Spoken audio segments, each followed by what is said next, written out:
We're going. We're not going. No, we're going. It's the internet. It's live. It's live. Hello, everybody. Awesome. How's Hey, folks. everyone doing?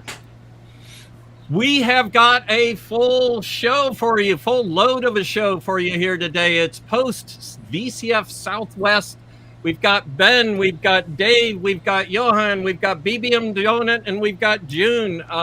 Some people attended, some people were exhibitors. So we're going to talk about that today. So hi all, how's everybody? Very good. It's good to see you all. Thanks for joining us, you guys. Marvelous having you all. Thanks for having us. Very cool. Ben, your mic sounds wonderful. Is that a new one? No. It's Okay. just, I worked out after a year and a half of streaming with you that I was allowing StreamYard to just go to the webcam mic and not this one. Okay. I hate software. You know, if it wasn't for software making the computer hardware work, I would have nothing to do with it. So it's a... Hey, so start with BBMDonut. You're from our Discord is how I met you, and you've actually designed a small home computer. We'll maybe have time to talk about that. But what took you to VCF Southwest? Well, my car mainly. No. Yeah, leave that humor to me. We'll be here all night, folks. So, well, I saw the all of the goings on and shenanigans and posting from VCF East, and I was like, man, I really wish we had something like that down here. And so I started doing the digging, and I'm like, well, we did at one point, and oh wait, we are again. Yeah, And, after 10 years. So I was like, well, let me look at the guest list. And at that time, it was still relatively new in planning, so there were only a couple people on the list. Right. And so, of course, I had been kind of poking the elbow over toward your direction. I was like, hey, Bill, I got this painting for you. No, Yeah, that kind of painting and some MREs. Yes. Yeah, so I'm like, come on down. And I don't know what made the decision, but I saw you were coming down, and then I saw the guest list kind of grow, and I'm like, okay, yeah. Well, cool. Here we go. That was the idea. Yeah, we were trying to get, it was the first time out of the shoot for a while for them. We were trying to, open the choke on the shotgun and get a lot of people there. So that's cool. Donut was a vet in Iraq, so I want to thank you for doing that, man. Appreciate it. Oh, thank you. I also want to thank you for the MREs. They're being shipped to me because, as you mentioned, TSA would not. The second I open the bag, I'm holding a flammable substance. Yeah, there's no good way to not carry one of those. So, well, cool. And Donut. So June, you arrived on Thursday or Wednesday? I think I arrived on Thursday, if I remember correctly. Okay, because I got there early. Yes, you got there early, and you got the good sushi from what I heard, right? Yeah, Midori Sushi. Really, really recommend it. So while you're eating sushi, I'm in an airport eating that stale trail mix that you buy from the bookstore there. Yeah. It costs like $15 for a little bag. Yeah. Yeah. So, and actually, I got the employee discount one time at the airport, which you never get. There was a guy trying to check out and couldn't even check out because he didn't have a credit card. He worked there.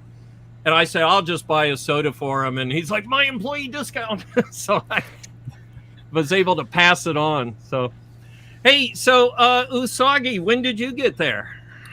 I left here 5 a.m. Friday morning, 5:30 a.m. Right. Because it was about 2 hours and change north. I loaded everything up the night before, and then hit the road real early on Friday. So Friday was a long day. Right. I didn't even have a hotel. I just kind of showed up and was like, we'll find a place. And I think I got to the hotel about midnight. So that was a long day, but it was fun. There were a lot of hotels real close by on this venue. I'll give them that. Yeah, that's one of the biggest, most massive differences from East that I noticed is that it was really super easy to find a place to stay. Right. Like I said, I didn't even have a reservation, and I just it was like 11:30, and I got on my phone and I was just like, Holiday Inn, and there was one 2 miles away, so I was just like, go there. They had a room open. It was no big deal at all. But it'll be interesting to see what they do with that venue, because it looked to me like they have room to grow there. So as they get bigger, they could rent more stuff. I was talking to somebody about that, and they were saying that if it does get bigger, they have other rooms that they can push into and use. So the venue, I think the number that I heard was that they had close to 1,000 people move through over the weekend. Okay. And for exhibitors, we were pretty jam-packed in there. It was pretty full. So I think in the future, if we get more and more exhibitors, that venue's fantastic for being able to grow. Right. Yeah, Jay Crudy just joined us. He's in the chat. Let me go. Hey, Jay. He was my initial contact there, where I said, "Hey, you want some people for VCF?" So Dave won Best in Show, and almost missed getting the award because what? So Curious Mark was, Curious Mark, holy crap, Curious Mark is here. So Curious Mark swung over to my booth, and we were like chatting, talking about the Centurion, talking about all sorts of stuff. And about midway through our conversation, I kind of look around and I'm like, dude, this room is like flat out empty. We are the only ones in this room. Like we missed something, right? And so I can hear just outside the room that somebody's on a microphone, and I'm like, we should probably go see what's going on out there, because we don't want to miss it. And so we walk outside, we leave the room, we go into where like everybody's standing. There's this big crowd of people, and there's Raymond and the other guys are up there on the microphone, and they go, and now we're announcing the prize you've all been waiting for, Best in Show, as I like stroll into the room. And I was like, oh, cool. I was like, hopefully they didn't call me earlier, because I would have missed it. But I was like, I wonder who's going to get Best in Show. And AJ was right next to me, and he's like, dude, it's totally you. And I was like, there's no way. Like, did you see all the cool stuff that's in there? Like, I thought I went hard. I was amateur hour. And then they go, Usagi Electric. And I was like, wait, what? And so I felt terrible, because it was like I was off doing my own thing, and then I just like strolled in, was like, oh, thanks for the award, and then strolled out. Right? I felt terrible. But here it is. I got it sitting right here, because I was wait. Let's make me big. Hey, let's see if I can get the non-reflection on it there. That's kind of impressive for a piece of plexiglass. It's very nice. It's actual genuine glass, which I found out when I was trying to film with it. I was trying to film with it, and I dropped it, and then broke the base off of it. So I had to glue the base back on. You hear that, Jay? He already broke the award you gave him. I already broke it. I'm sorry. But yeah, I honestly, it doesn't feel like I deserved it. I mean, it was fun bringing the Centurion up, and the Wang Rider and the PDP-11, and I mean the tube computer didn't work for most of the event, and then I destroyed it on the way home. So there was that. But there was it's currently sitting on the shelf. It's currently sitting on the desk here getting repaired. So the room's cooler today. Yeah, well, I've got the AC running, and it's still not keeping up. It's been like 110 lately. But seriously, like AJ at Forgotten Machines had like 5 machines, of which there's only 3 of in the world, which doesn't make any sense, right? So he had some of like the rarest stuff on the planet. Buddy of mine, David, had this like wicked IBM setup with one of the fastest HP plotters in the world. Somebody else had the thing set up where it takes a picture of your face and it plots it out. And I was like, how did I end up with Best in Show? Like, these guys all brought way cooler stuff than me. So it was a really excellent show. June, did you meet anybody that's worth talking, that surprised you, or that you didn't expect to run into, or anything? Well, I mean, there was you. We met Friday. Yeah. Yeah, we did. Honestly, no, I pretty much knew everybody that was coming, including everybody that was on the Q&A panel. So it wasn't did you know Curious Mark before? I didn't know him before, but it was good to meet him. Okay. Yes, yeah. I've seen his videos. He's actually helped me with by proxy, by watching his videos for trying to fix this. Stupid, yeah. This plotter. Yeah, I didn't have time to tell him I was going to make a thing out of him in the beginning. And so we start, I'm going, my question's for Curious Mark. I go, what's wrong with you people? Sometimes stuff's just broken. It's old. That's why it's broken. You know, don't have to fix everything. And he looked at me, and then he started realizing I was doing a joke. And he started laughing. But I was serious. You don't have to fix it all. Yeah, you do. Sure you do. Yeah. And he said that. He said, we fixed everything that came through here. And he got a round of applause for that because, you know, he was very serious about that. Yeah, the dude's stellar. Like, he's a proper role model. Yeah. He would probably disagree, but... Well, he's going to be at VCF West for all you people that want to see some of the people we're talking about today. VCF West, August 4th and 5th out in the West Coast. So it should be It's cool. kind of his backyard, isn't it? Yeah. Yeah, like he works over at this. Well, he's done stuff like the Apollo computer was done over at the CHM, if I remember correctly. He's a member of CHM, and that's where we're having the event. So it's almost like trying to bring CHM to CHM. You know, when I was pitching all the different classes we could. Speaking of which, Ben, you're going to be at VCF West. Yes, I'm going to finally make it to a VCF. It's going to be really nice. I get to do an interview. It's going to be fun. So I hope everyone who can make it there makes it there. So yeah, Ben will be interviewing Eric Schaffer and Wendell Oske. Yep, and Eric.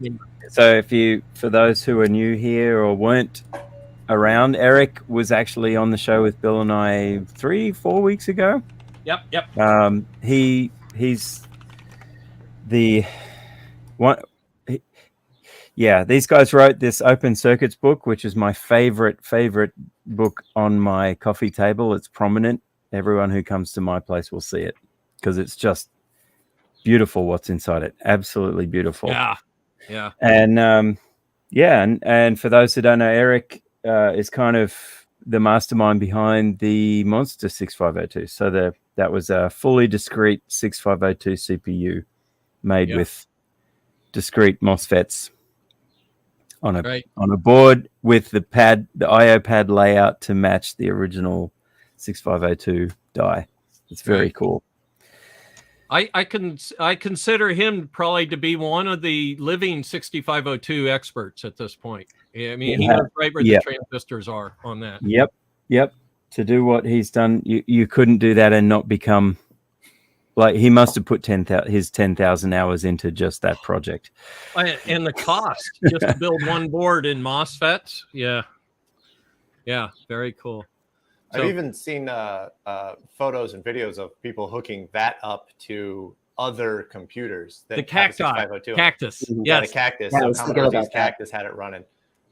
Which I think is insane. It's so good that it's you can just plug it into a regular 6502 slot, and you just have to slow the machine down enough, slow the clock speed down enough to keep up with the straight capacitance that they have in there. But I think it's awesome that it works that well.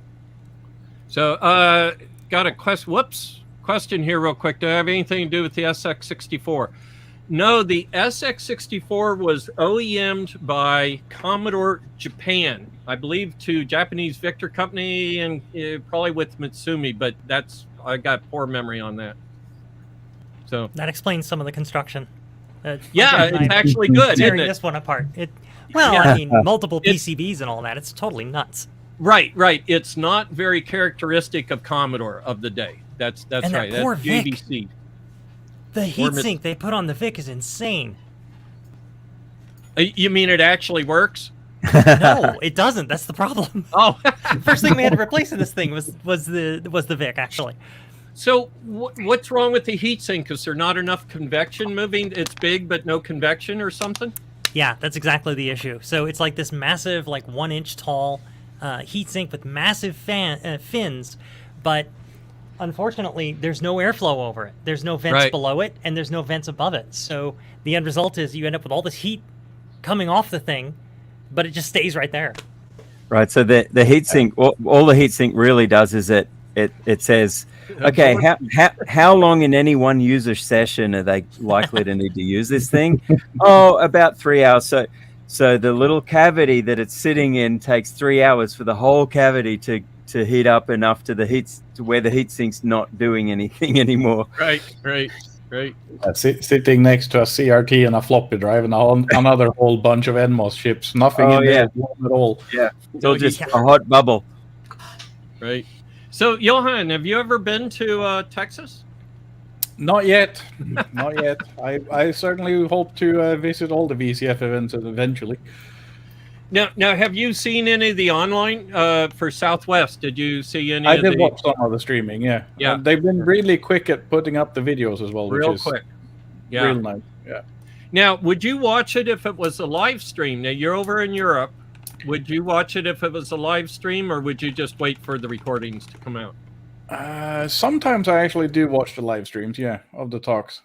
Okay. Because it's always interesting. Yeah. Yeah, I think VCF needs to really go towards that, increasing their live stream infrastructure. But you know, it depends on what the goals are. Also on people availability and skills and all of this. Of course, it's not easy to make that run properly. Right. So, June, what did you show at the VCF? Well, let's see. I showed the 128. Right. And then I also showed a Famicom running Famicom Basic, and also an H11A, which is a Heathkit kit computer that actually uses the DEC PDP-11 CPUs. Oh, okay. Right. I never knew such a thing existed. Can you shed some light on that for me, since I wasn't at the show? Sure. So it's actually it's kind of a wacky setup. So the construction of the thing is like 1/8-inch steel all the way around, so it's like crazy heavy. I would say it's almost as heavy as the PDP-11 like rack mount stuff. But so it has a dual 8-inch floppy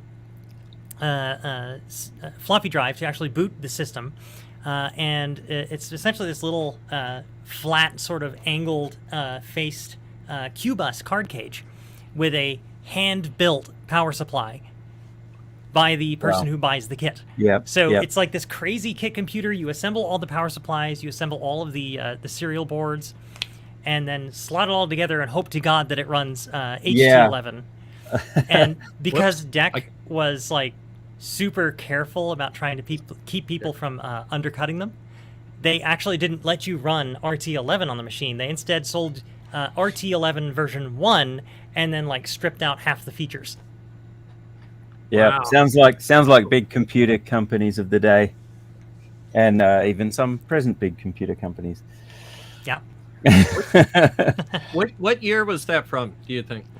I think it was like 1978, around that time, if I remember correctly. Actually, hang on a minute.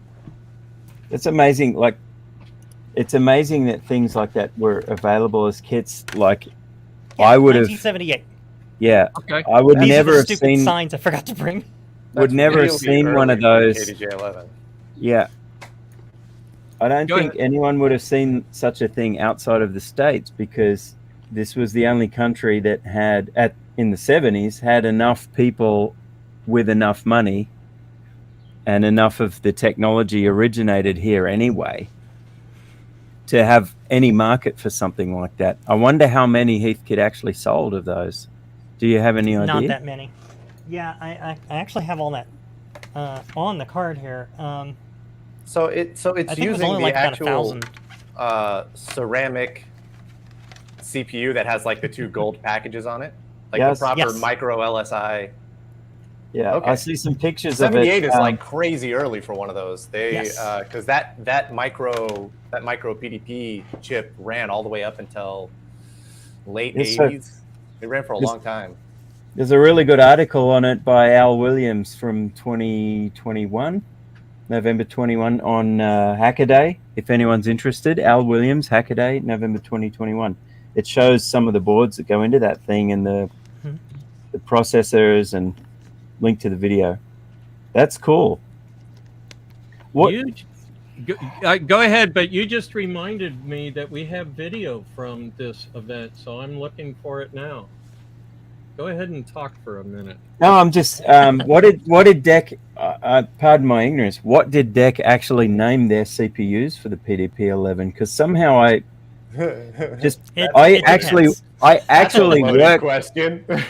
I actually worked for DEC in the 90s in Australia. Oh, cool. And they were still selling Baxes and to banks, So of course. the Q-Bus machine that she has should have the KDJ11 CPU in it. Okay. Yep, it does. I guess they had tons of generations of them. So it's like yeah. the And they crapshoot. had Which multiple So backplanes. the naming was totally nuts. Yeah, so they had it was the KDJ11, but it also has Yeah. an M name which is stamped on the handles, which is a different. Oh name. yeah, which doesn't match. It's It's- like M8046 or whatever. Yeah. And The it's one's also probably called a- an LSI-11 because it was the first version of the PDP-11 to be on a single chip.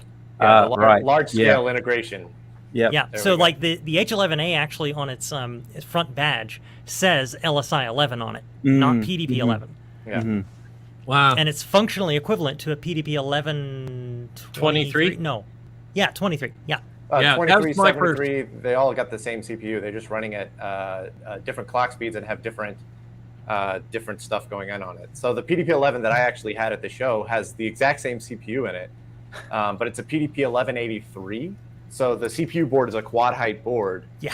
which means that it has a PMI connect on it.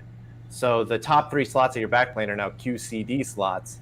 You put the CPU on the bottom, and then you can put 4 megabytes of PMI memory above it. Nice. Which has like a dedicated memory interface or something. I don't know. It's ridiculous. But the CPU, like the heart of it, the instruction set, the CPU itself is the same as 1184, 1183, 1173, 1123, 1123 plus, 1103. Like it goes back for a long ways. So I'm just reading up on this on Wiki right here. I am really impressed at how remarkably affordable that computer was for the time. It says, I was saying here, it was $12.95 or $15.95, Wow. probably depending on options in 1978. So that's under $8,000 in current dollars, and it's like there are people who would easily still today spend $10,000 on a workstation. If they're buying a name brand, so like Dell, IBM. Like that's pretty amazing. That I guess I see why they did it as a kit. It was so people could get a PDP-11 and save money if they were a small business and had that skill, but no money or less money. So the It's a H11 machine has that's kind shown of to the be very resilient over time as well. I mean, you can still buy a hardware PDP-11. The logical company actually makes the new PDPs, which are a hardware implementation of these machines. It's just and they're probably lightning fast. The last one we retired at my company was in 2005. We actually had a working PDP-11 in production usage up to that point. Wow. The real question is, do people still need to do that to run old software? I can understand in the finance industry why machines were kept running so long, because it's the classic, we've got this, if it ain't broke, don't fix it. We've got this fixed point code for doing financial transactions. You cannot mess with it. Right. In our case, it's slightly different. The hardware that it talks to is slightly remote. So you don't want to change an existing infrastructure that talks to it. And by slightly remote, I mean about 36,000 kilometers in space. So you can't just go up and kick the tires on it. Right. So, I didn't know they were cheaper than Apple computers, so that's interesting to me. It's not a surprise to me. So the funny thing about that is that was just for basically the Q-Bus card cage and a couple of option cards. If you wanted anything for like starting your operating system, that's a different cost. Yeah. And their H27 floppy drives, which is what I have, are actually an enhancement on DEC's original RX01, in that you can actually format your floppies. See, on actual RX01s, you can't format floppies. You had to buy there goes the formatted floppy discs market. from DEC. Yeah. Sheesh. We had that with Xerox. Yeah. So at Commodore, we had some VAXs, 11780s, I want to say. And every day at lunch, they would reboot them, and they would use an LSI to reboot the VAXs. Why did they reboot a VAX? They fragment the cache, the disk cache memory would get fragmented, and there was no. Yeah, this is the pinnacle of computer design, and they're flipping the on and off switch every day at lunch. You know, which That's meant nuts. nobody could run a simulation for more than a day.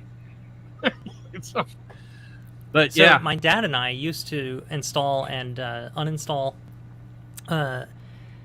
dumb terminals for long lines, leased line systems for the airline reservations industry, specifically for United Airlines and their Apollo reservation systems. And that was running on a cluster of PDP-11s over in Atlanta until about 1999, I believe. And then they upgraded to a VAX.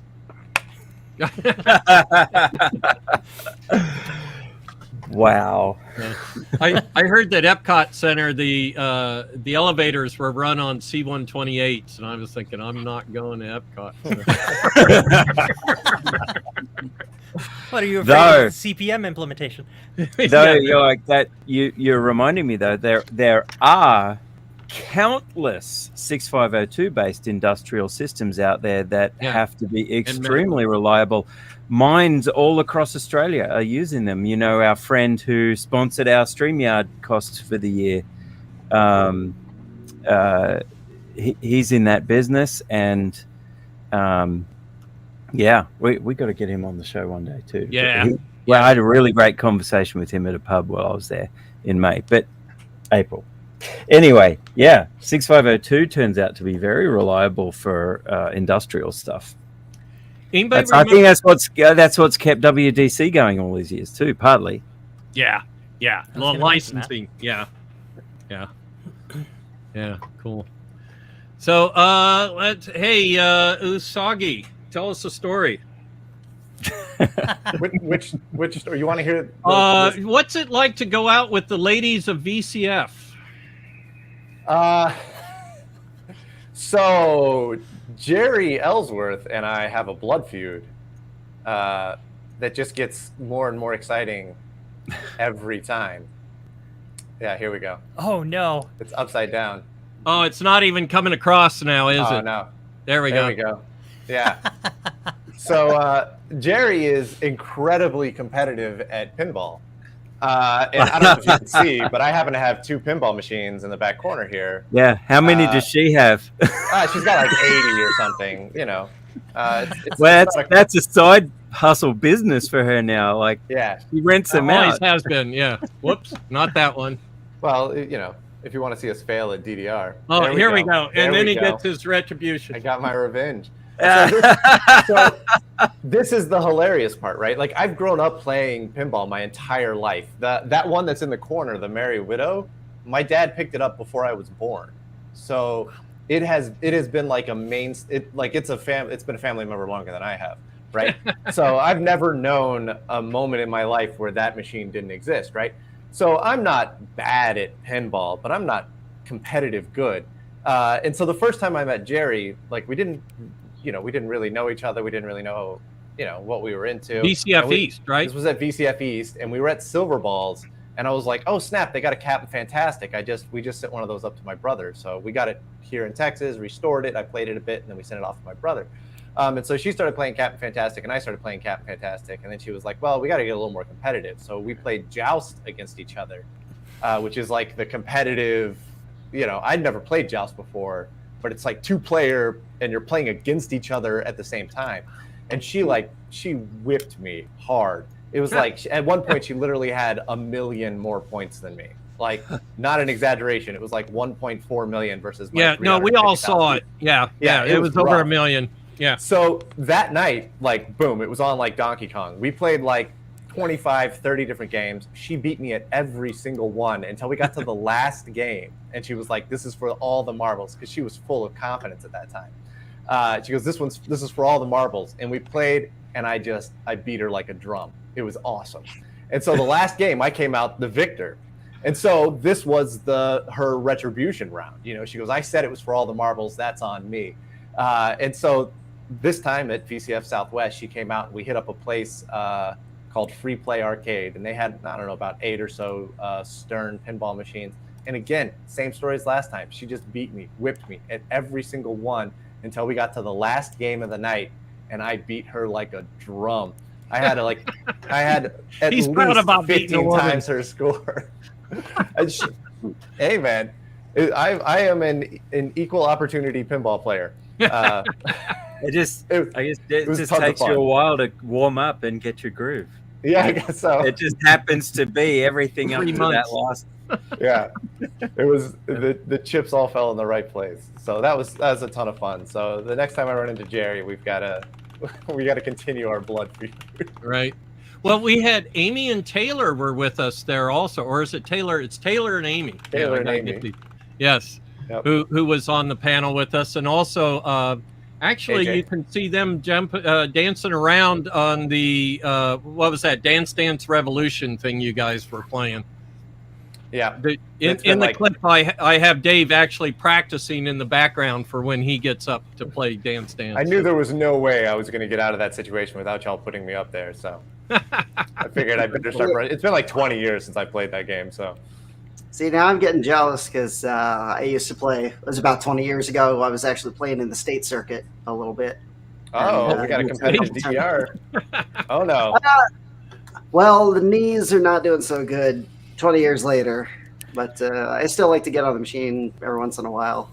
That's like a pool hustler. It's like they pull you in, then when they're serious, they suddenly get out the good pair of tennis shoes and put them on. It's, Yeah, they're like, oh, let me All go right, get my pool cue from the graduation car. on expert. Let's go. June, you were now while we're out playing pinball, you were having a soldering class, or what? What was that class? I honestly don't know. So I saw you right before I left in the evening. You were in the Yeah. one room, and there was all the soldering stations. I thought you said there was one last class or something going on Oh. there. I was probably mistaken. Yeah, there was supposed to be a LAN party that was going to happen. I don't think we actually. Well, okay, I didn't stick around for it because I didn't bring the right machine. But okay. there was a bunch of people in there that were actually setting up a full subnet with Windows 98 machines. They were going to play a bunch of LAN party games. That doesn't sound like fun. Well, I mean, It's if you so- it depends on what you're playing. I have so many hours trying to get Windows 98 to work right that I can't see doing it voluntarily. It's I brought a 486 DOS machine. I thought we were going to play things, over IPX, like Yeah, Right. back, Doom, that's how it Doom or was. Descent or something like that. Yeah. I gave up when I IPX. saw Windows 98. I'm like, no, that was enough. Hey, Yeah, Worms IPX, too. the Worms joys too of was every- great one. go ahead. Yeah, IPX, the joys of having sure everybody's using the same framing format. Oh yeah. By framing, do you mean B8ZS AMI or do you mean framing Oh, Ethernet ARPA2 stuff? Yeah, exactly. Because you can run IPX as 802.2 or 802.3. And, Right, exactly. Except Yep. when I first met one, he should have become my customer. He had 2 cards in every machine, and I asked him why. He said it's the only way we could get them to talk to each other, and I figure out, well, this one's speaking .2 and this one's speaking .3, and that was a mess. Yeah, we. I remember collecting a bunch of 16-bit ISA cards for with the BNC and XAUI connectors, the one megabit Ethernet cards from back in those days, just to take for the LAN parties, because all the other guys they'd have all sorts of random things like, here, just put this in. We get it all set up, get them 32509. rebooting into adjusting config.sys, get them. It was always, and I was terrible at the games myself, but I would always make sure, like, within 20 minutes, everyone was up and running. So Right. then I get to tell the story of the weirdest LAN party I've ever done, which was only 2 people using IPX over IRDA with 2 What? laptops. What? That's like a across broadcast an airplane medium, aisle. right? Was IRDA fast enough for that? Oh, the later standards are, I think, 1.2 or 1.4 megabits. So, Oh, yes. that's not bad. Yeah, so Not bad. it was me and a colleague of mine. We were really bored on a long flight, so we set up IRDA and played Red Alert 2 across the aisle on Nice. IRDA. So And Dave's typing here. Let's see what he's saying. I'm replying to old messages. I didn't realize that I could link my account and actually like chat with people through the actual chat. Oh, that's I'm learning. cool. I'm learning. This is like my 5th time on StreamYard, and I didn't realize that I could interact that way as well. Yeah, and I haven't tried to play with StreamYard much because my head's always full of, okay, we have a show to do type thing, you know. So very cool. So BBMDonut, what was your favorite computer you saw there? The Centurion, obviously. I was going to say a C128 or a PDP, but you know, it's. That's actually a big question. I was intrigued by the Centurion.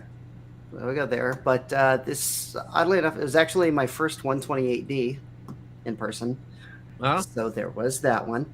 A real Okay, one? A real one? Yeah. Was there a real one there, June, that you spotted? I think didn't see did a one. 128D. The only Ds that I saw were DCRs. Right. DCRs. Metal case. Okay. Yeah. Okay. My apologies. I just kind of lump them all together. So do we. But also getting to see the Commander X16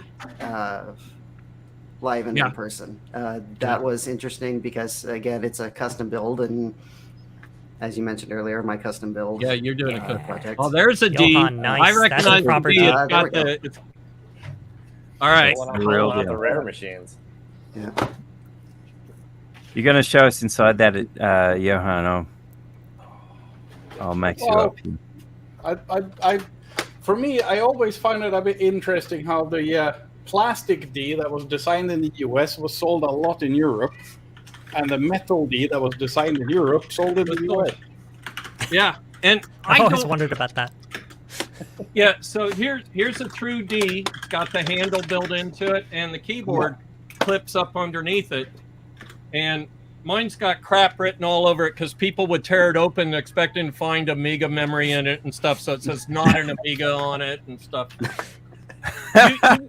You would go to lunch and I'd be playing Marble Madness on an Amiga, go to lunch, come back, and the programs crashed. They had torn open the side compartment, took the memory while the program's running.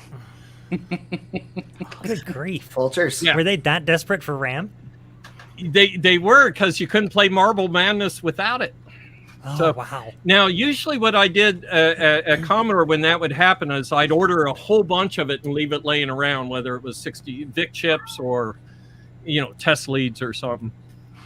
You have to saturate the market. That was like the little bowl. If you need one, take one. Yeah, exactly.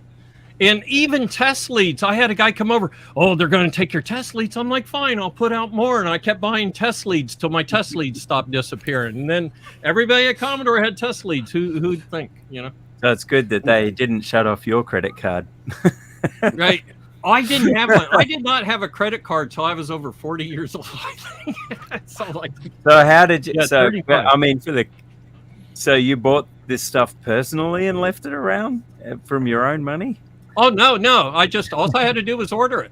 Oh, you just fill out a form and I just told the guy, get me more test leads, and they would. So it was an easy problem to fix. Yeah. Maybe other people were just too timid to ask. Right. I've found at many companies there are people who are like treat things as a scarcity and they don't realize all you have to do is ask. It's the time we are losing looking for test leads was unacceptable to me. It costs the company more. It does. Absolutely. It really does. Yeah.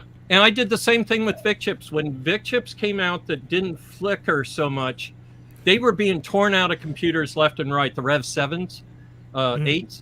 And so what I did is I left a tube out and it disappeared. And a sign said, need one, take one. And I put another tube out and it only half disappeared and the market was saturated. So You wouldn't happen to have any more of those tubes, would you? I had to put an R5 in this SX. yeah. I wonder how old.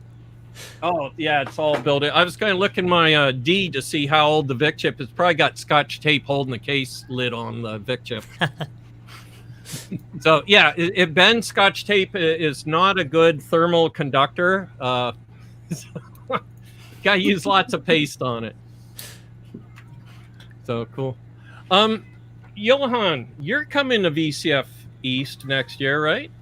Yep, I'm planning on going to VCF East next year. If my luck holds out, I will probably have a bit of a surprise machine to show as well. So. Okay. Ooh. Will the PC board be red in it? Yes. Okay. Does it start with the letter A? No. Okay. It does not. It still starts with a C. Oh, yeah, here somebody's talking about Deathbed Vigil. You can see Greg Berlin swiping RAM chips. Those were for the PCs, but yeah, he took some RAM chips home. So Dave, what computer did you like the best there besides the Centurion? So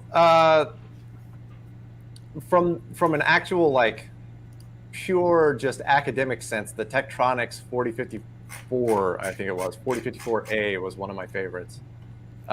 It was this gorgeous machine that Tektronix built that I'm not really sure what the market was for because it was kind of in a oversaturated market. It weighed a ton, but it had the beautiful part about it was that it had a 19-inch storage CRT. So everything was done in vectors. So like even the text you could watch it draw the text with vector lines. But the way that the storage CRT worked is that like whenever the beam hits, it glows like an amber color.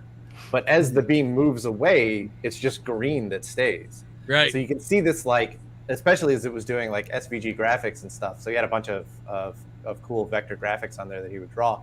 As it's drawing this, you can see these like amber lines streaking across the screen, and then you get this like beautiful green image left behind.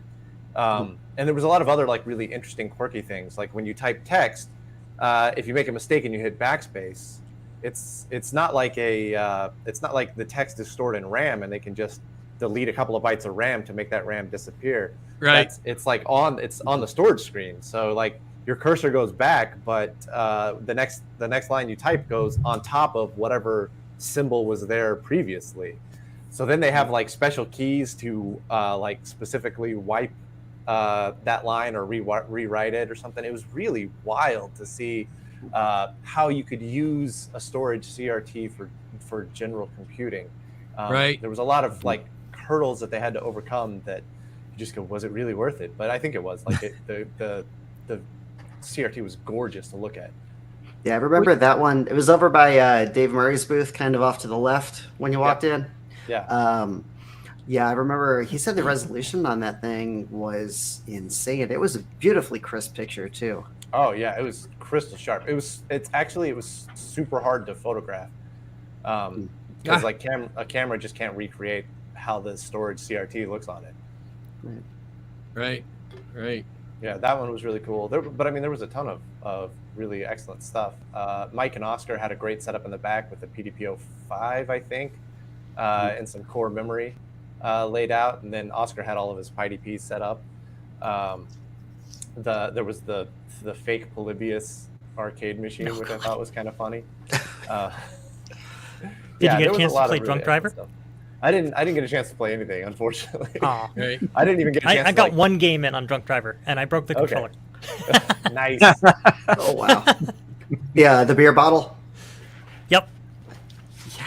So when I walked by one time, the beer bottle had been left upside down for who knows how long. The BAC was already at 0.94. Nice. And it was insane. I sat down and immediately police and rolled into a ditch, and tow truck got me, and then off to jail, and shortest game ever. That's funny. We used to estimate BACs when I was on the ambulance. You'd look at a guy going, "Yeah, you're rocking a 0.3. Get in the ambulance." So yeah, I didn't mean to kill the whole mood there with that one, but just the flashbacks. I can't control them anymore. They're just So yeah, we got some comments here. This one here, Usagi Electric. Maybe you should use the ULM. Now that number looks real familiar. I used to use something like the ULN like 2803 or something, and it was excellent at high voltage interface back in the 80s. So I used it for vacuum fluorescent. So this I think is continuing on a conversation that Dave asked me earlier about building a hybrid between vacuum tubes and ICs, and so that's actually a really interesting question and something that we've talked about and thought about a lot. So the current iteration of the tube computer is going to be much simpler. Not that tube computer, the other tube computer. That current iteration of tube computer weighs 1,000 pounds and will hurt you. But we were talking. So the one that I built, this guy right here. Let's see if I can rotate this guy right here, which my laptop is in the way of, but. This one that I built this was at the show, and it runs on just a B+ of 24 volts, and I use -12 volts for grid biasing, which is like really unheard of for vacuum tubes. But even still, like 24 volts is enough to fry most TTL level stuff. So we would need to do some level shifting if we wanted to integrate something to it. The problem with this as it sits is that you can't do anything. It's all on a remote control. I've got a little remote control here that I use to toggle instructions in and hit the clock and stuff like that. So the next step is to kind of automate this remote control. So it has a 4-bit instruction, and then comes the question of memory, like what's the next step in memory? And initially we were planning on using like a 12-bit instruction, or as 12-bit control words. We had like a 4-bit instruction and an 8-bit memory address, but like I don't think that's going to work out for what the purpose of this machine is. So we're dropping it down to just like a replica of the minimal ICU system, which I actually built and I had at the show in transistor form. We'll see if I can get it without falling over here. This guy right here. So this is Motorola's, there we go, that's right side up. Motorola's minimal ICU system. So this is a Motorola MC14500. It's the 1-bit ICU. And then the rest of this is all just kind of like supporting stuff. So you've got 8 bits of scratch pad. This is your RAM, not bytes, 8 bits. Then you have an external input you can read and an external output that you can set. So this is hilariously write-only memory, which is kind of funny. I've known engineers that were write-only memory. Yeah. Yeah. But the reason it's write-only memory is because if you switch over to read from that same address location, it pops down to here and reads from your external switches or your external header. So I'm just essentially going to recreate this in vacuum tubes. So the heart of it is the MC14500, this chip, and that's what this is. This is pretty much a recreation of that. The scratch register I've already got built. This control part for the input I've already got built. The output register, I'm going to have to cut some new boards for it. And then it has 8-bit binary counter going into a ROM, but there's no like jump capability or anything, so we can fudge some pretty interesting stuff with this.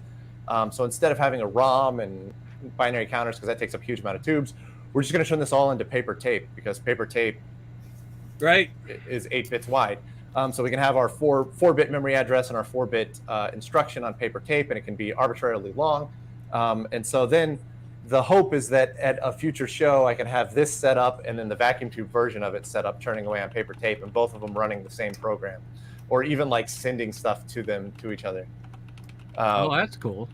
Yeah. So, how much current does that pull? The tube. Which one? The tube thing? Yeah. So you have to think about current as one of those things that I've been fighting on it a bit, because when you're dealing with tubes, you got to think about two things.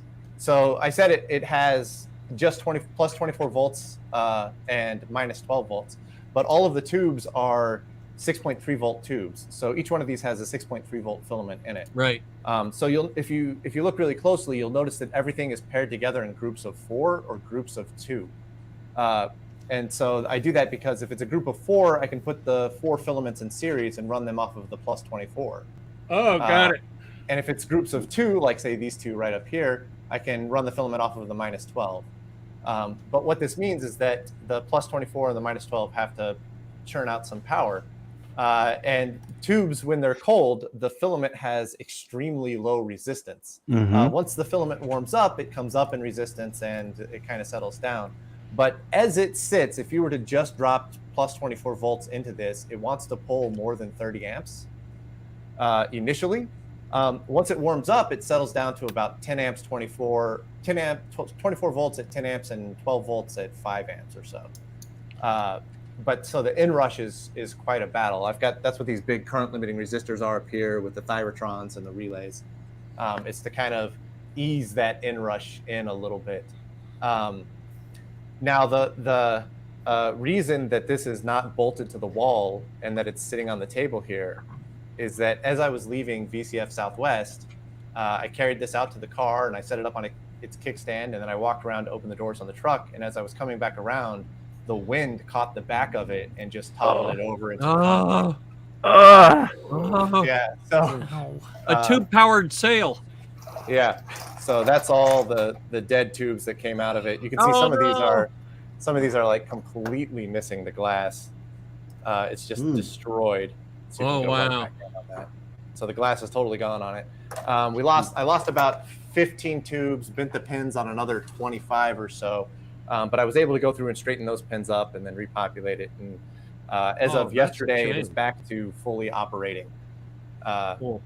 So yeah, that's why it's sitting here on the table. I've got a little more B-roll to film with it today, and then that'll be the next episode. Because I wasn't going to sleep well at night until I got this thing up and running. Yeah, people were talking about your routing. Yeah, so the routing happens for two reasons. I'll show a different PCB here that might make it a little easier to see. So this is the vacuum tube 555 timer, the OG, the original one. But if you look at the back of it, that's what the PCB looks like. And you can see there's lots of like curvy traces just because I think they look dope. But the traces they have like an incredibly wide spacing. So I use 1 millimeter thick traces and 2.54 millimeter trace separation. So that means that like when you're doing ICs, you can't run a trace in between pins. But I do that because I machine my own boards. So every PCB you see on here, this PCB as well, it was all machined on a Bridgeport 3-axis CNC mill. But when you order a PCB from a place like PCBWay, you get the option of building it however you want. So I just built a dual-sided PCB using the same fat 1 millimeter traces and 2.54 millimeter separation with the curvy bits. But it puts you in interesting situations. So like the ROM up here, I can't run any traces between the pins. So all the traces have to make these like really big sweeping Art Deco like curves down over to a main bus over here. And I think it looks beautiful, but it's like an insane waste of space. You can see there's like only like 14 chips on this thing, and you could really build it to be the size of the palm of your hand, as opposed to this like, phone book size. But anything like this though, in and of itself, is an art form. So you might as well make it art 100%. Yeah. You know, that was my theory, both about like the PCBs that I machine and that one that I ordered. Is like at this point in time, we're just doing an art project, so why not make it look like art? Yeah. Efficiency. We threw efficiency out the window as soon as we decided to involve vacuum tubes. So. So you're in trouble when you have to start using 1/4 inches on the power cable to measure the power draw. Yeah, so power distribution is like a genuine problem on this one. So like, it comes out of the soft start at like a nice hot stonking 24 volts, and then by the time you get to the bottom of the board, it's down to about like 20 volts. So like, I just don't have good power distribution connection. But I'm really sloppy in the way that I designed my logic circuits. So anything above about 18 volts is a good logic high, and anything below about 6 volts is a good logic low. So I have so much overhead there that I can get away with having a kind of a low logic Noise high margin. on the bottom half. Yeah. That's very cool. There is, so to answer your question, Dave, this is actually, if I'm talking too much, you guys can cut me off. No, do it. Dave asked a question about, is there a limitation to speed with tubes? This is fascinating because there's a couple different ways to tackle this problem. So the way that I built this is just like your standard inverting amplifier, right? You can do it with transistors, you can do it with tubes, it doesn't matter. You have a signal coming into the grid, and then you have a big anode resistor, and you pull your output off the anode. and then you're pushing the tube into saturation or cutoff. Saturation would be the anode comes down to as close as it can get to the cathode, which is tied to ground. So that's going to be your ground, your logic low. And then cutoff is there's no electron flow and the resistor pulls it high. But there's a couple problems with this. So like you have to use a fairly large anode resistor, particularly at the low voltages I'm running at. So that means that your transition is a little slow because I'm depending on 33 k ohms to pull it up, right? So there's a couple ways to battle this. One is to use a lower anode resistor, so you've got a faster pull up, but that means that the tube is now running hotter. You've got heavier, more current on stuff, so you need beefier power supplies. But the one that's really fascinating to me is that big guy back there. So that is the Bendix G15, full-fledged vacuum tube computer from 1956. It's on loan from System Source Museum. And so again, you have this problem. How do you build this? And they do it by diode clamping the output. So they have a pair of diodes that clamps the output to either 0 volts or minus 20 volts. That's your logic high and your logic low. And it turns out that 0 volts and minus 20 volts is perfect for an input into another tube. Because if the grid is at 0 volts, the tube is in saturation. If the grid is at minus 20 volts, the tube is in cutoff, right? But they have something like 150 volts on the anode, right? So your actual anode swing before the diode clamp is going something from like 100 volts to minus 30 volts or something, because they've got the cathode tied to minus 150 volts. So they've got this like 200 volt swing that they're clamping to just 20 volts. But what that means is that as the tube starts to slow down at the peaks, where it can't get any further into cutoff or it can't get any further into saturation, it doesn't matter because we only care about that really quick transition in the center. Right. That part where it's almost, that sine wave is almost vertical, right? So, and then we're just clamping that chunk in the center. And so everything else is just, bonus round stuff. Right. So that means that you can really crank the speed up because you don't necessarily have to go all the way to minus 40 or 50 volts or whatever it's going to go to. You only have to go past minus 20 volts, and that's acceptable. So that big machine, the one that I'm building, I'll be happy if I get 100 hertz out of, because it's supposed to be slow and, well, we're not running things fast. And honestly, the real goal is 45 hertz because then we can bit bang a teletype. But that one runs at 100 kilohertz, which is really fast for 1956. Right. So what you're saying is we're not going to be running Crisis on it anytime soon. If we had about 2 years, we could render one frame of Crisis. Oh, so what you talked about, clamping or windowing out that rise time, I actually do that on the 128 where the Z80 clock had to go up to 4.9 volts in 10 nanoseconds. Well, NMOS only wants to pull it up to 4 point something, right? 4.3 or something. And I asked the guy from the Dave DiOrio on the VIC chip, I said, can you give me a square wave to 4.9? He said, I can try, I'll try it. He didn't get it. He was trying to make a voltage doubler that would boost it up to, and it just didn't work in the amount of time. So I had to get 5 volts to slam to 4.9 in, like I said, a few nanoseconds. So I used 12 volts. So I did the technique you do. I let this line go flying on its way to 12 volts where it'll hit its RC, but I'm only looking at it in its 0 to 5 volt range. So clamp it. And it's a really brilliant method. I walked around and asked everybody, including people I didn't like, tell me what's wrong with this. I'm going to production with this, 1 million units. Am I abusing the base emitter junction? Tell me what the. So we did it. We were discussing this in a different Discord earlier today, actually. And I had to explain the purpose of that circuitry going to the Z80 clock. And then I was told that they did almost the same thing in the Spectrum 128. The Spectrum, what's the Spectrum? It's a British Z80 home computer. Really? Big. Yes. When did he copy me? No, well, that one was slightly later, yes. But they I just want to make sure nobody claims, that I copied him. I'm good. Clive Sinclair, who had the Sinclair Spectrum computers, right, was an inventor in the UK, and he was the initial employer of the folks that founded ARM. Right. What you got there, Jen? Hang on. Yes, Sinclair calculator. Yes, see, look at that. So that company came out in the early 80s with their first Z80 home computer, and they were competing. And the story goes, they were putting in a bid to win the government contract to design the computers for schools, which became the BBC 8 Micro. Well, his own employees left and founded Acorn, and they won the bid. Oh, wow. And now we have ARM, which used to stand for Acorn Risk Acorn Machine, Risk but Machines. they changed that along the way. So, Wow. So yeah, they had the exact same problem trying to drive a Z80 clock from an NMOS.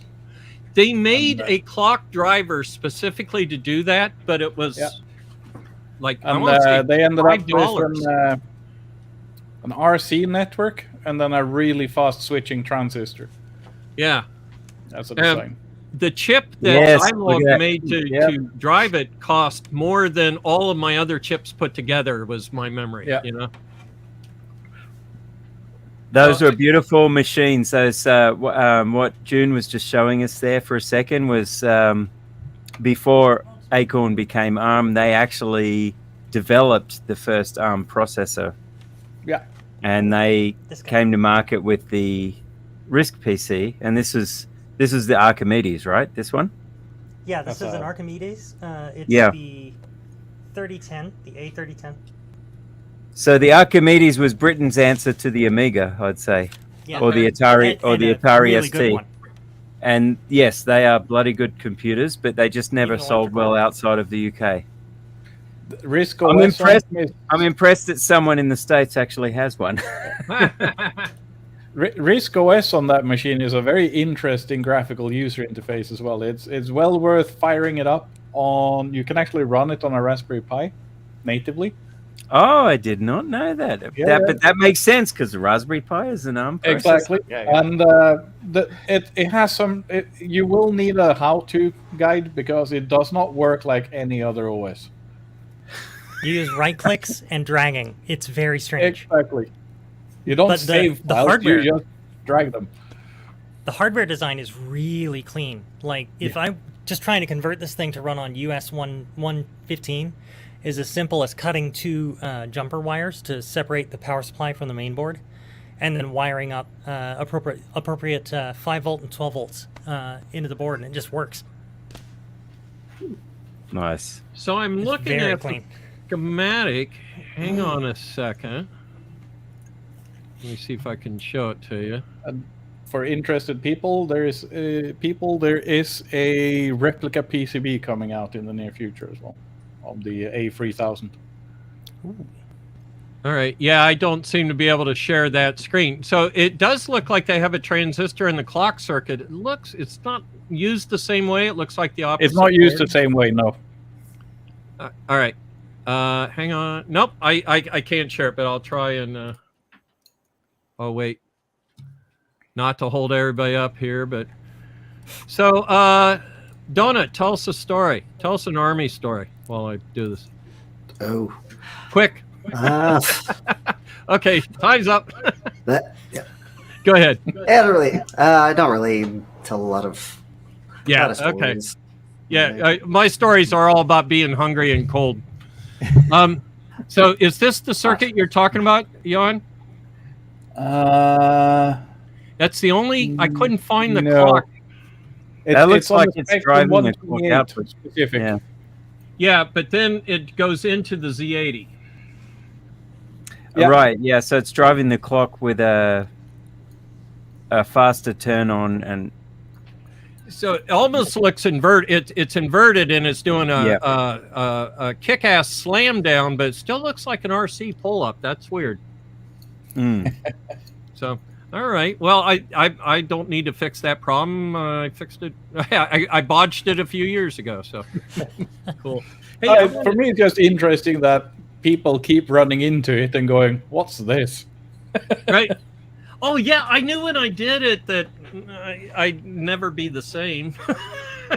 It was because I thought it was a career-ending event. If that failed in quantities of 1 million, it was a career-ending event. If that it's really interesting to me, the solution in the 128D model, though the DCR, where they remove the transistor and they're just running 3 gates in parallel Yeah. with a low resistance pull-up on the output. 220 ohm pull-ups. Yeah, a lot of current, and the gates have to track. And that never would have, that turns out to have been a standard way to do it, but I didn't know that. And when I thought of doing that, I said, I'm not throwing current away like that. Screw that. I mean, I didn't think about it for more than 4 seconds. And, you know, well, I'll use the transistor backwards as a common emitter.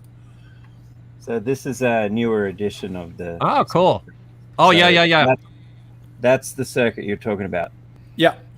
So there's what is this link for? I don't know where that comes from, but that's That's the a clock actual generator. clock line. That's the clock line.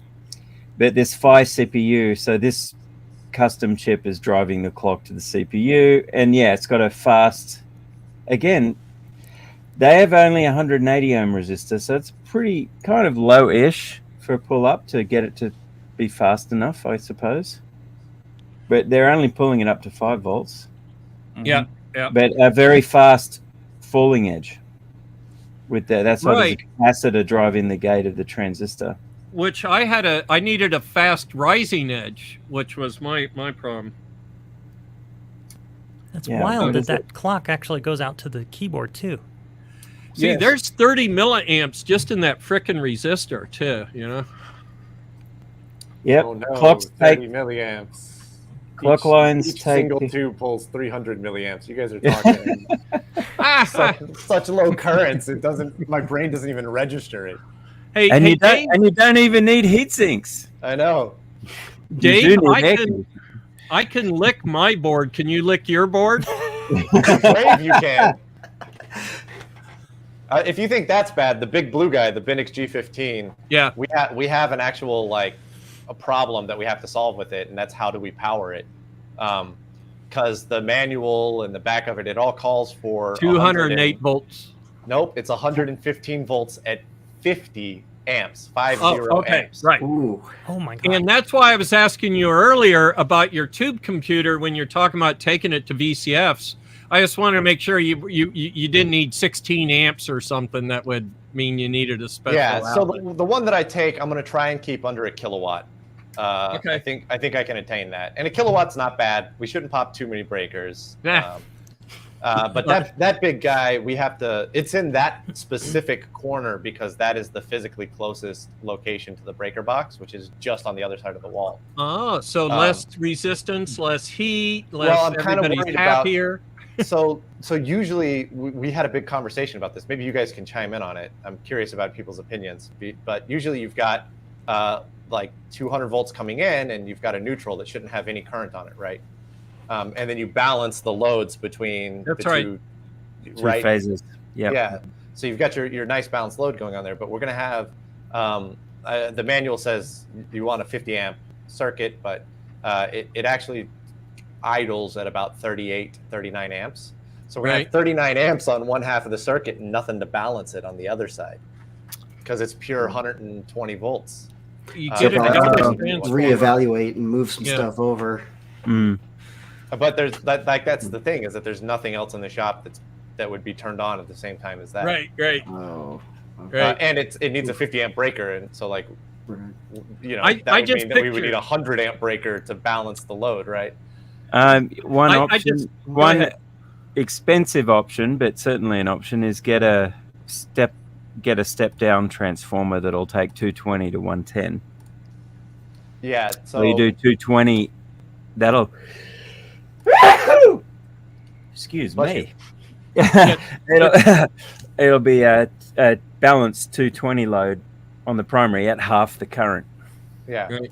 But you'll need a honking great transformer. Yeah, I was gonna say, then you need I need like a $2,000 transformer just to do that, right? Right. So I picture this huge light bulb outside of Dave's place that lights up every time he turns on the load inside. He has a dummy load outside that 40 amp light bulb on the outside. Yeah. So cool. Well, hey, it's 10 minutes past the hour. That went quick, didn't it? Yep. So, sure did. I want to thank everybody that showed up here today and who showed up for VCF Southwest. It was great fun. We want to, again, tell everybody to think about VCF West, August 4th and 5th.